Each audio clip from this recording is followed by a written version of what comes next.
آخری چیز ہے. اس کے بعد اگر آنکھ نہیں کھلتی کسی انسان کی تو میں نہیں سمجھتا کہ وہ اپنے گرد اس نے جو یہ فلا تزکوا انفسکم، اس نے جو اپنے گرد تزکیہ نفس کا ایک مصنوعی حالہ بنا لیا ہے، کبھی بھی وہ اس حالے سے نکل سکے گا اگر اس حدیث سے بھی آنکھ نہ کھلی. اور وہ حدیث کیا ہے؟ مولانا اشرف علی تھانوی نے اس کو اپنے جو خطبات جمعہ ہیں ان میں نقل کیا ہے. بیہقی کی روایت ہے.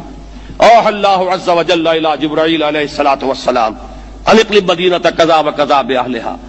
اللہ نے حکم دیا حضرت جبرائیل کو فلاں فلاں بستیوں کو الٹ دو اس کے رہنے والوں سمیت.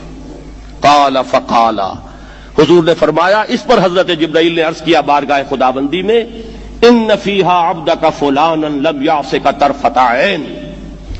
پروردگار اس بستی کو الٹ دوں، اس میں تو تیرا فلاں بندہ بھی ہے جس نے کبھی پلک جھپکنے جتنی دیر بھی معصیت میں بسر نہیں کی.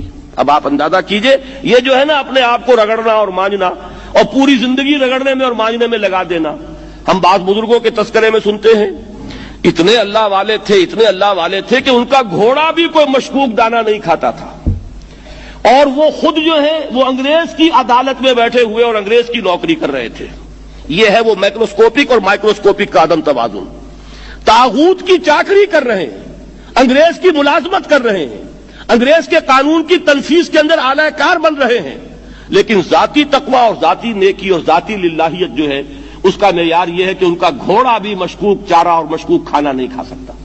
یہ ہے وہ عدم توازن. اس کو نوٹ کیجئے گا، جس کو کہ اس حدیث میں محمد الرسول اللہ صلی اللہ علیہ وسلم نے واضح کر دیا کہ حضرت جبرائیل عرض کرتے ہیں کہ اللہ فلاں بستی کو الٹ دوں، اس میں تو تیرا فلاں بندہ بھی ہے جس نے پلک جھپکنے جتنی دیر بھی معصیت میں بسر نہیں کی. ذاتی نیکی کا اب اس سے اونچا کوئی مقام کوئی شخص مجھے اگر بتا سکے تو میں اس کا مرید ہو جاؤں گا.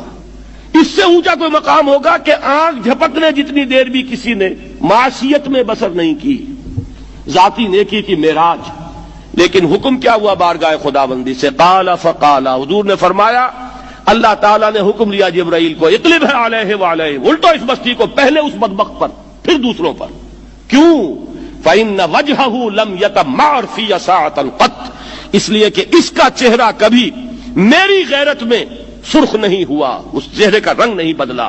بے غیرت انسان، بدیاں پھیلتی رہیں، میرے دین کو روندا جاتا رہا، میری شریعت کی دھجیاں بگڑتی رہیں، عوامر کا مذاق اڑایا جاتا رہا، نواہی کے لیے دنیا کے اندر جن چیزوں سے میں نے روکا اس کے لیے فلسفے تراشے گئے، اور یہ لگا رہا مست رکھو ذکر و فکر صبح گاہی میں اسے.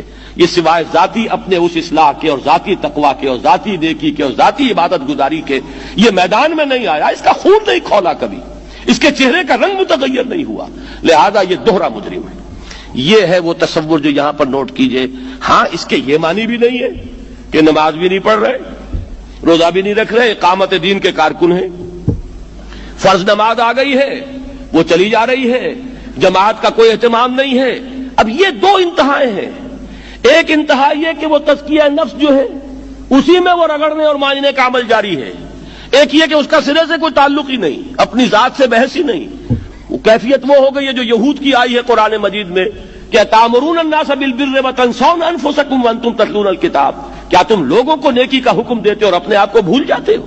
یہ دوسری انتہا ہے. پھر وہی بات عرض کروں گا، وہی بال سے زیادہ باریک اور تلوار کی دھار سے زیادہ تیز راستہ ہے جس پہ چلنا ہوگا کہ نہ یہ ہو کہ وہ مبالغہ ہو رہا ہو، اپنی ذاتی اصلاح میں تو مبالغہ کی حد تک آگے جا رہے ہیں، اور دوسرے یہ کہ اپنے دین کی تبلیغ و اشاعت، اقامت دین کی جد و جہد، اس کا کھانا ہی نہیں کھولا زندگی میں، وہ کھاتا ہی نہیں کھلا ہے. یہ ایک انتہا ہے. دوسری انتہا یہ ہے کہ انسان یہ سمجھے اپنے آپ کو کہ میں تو مجاہد فی سبیل اللہ اور دین کا کارکن اور دین کا میں اللہ کے دین کو قائم کرنے کی جد و جہد کرنے والا ہوں، جبکہ حال یہ ہو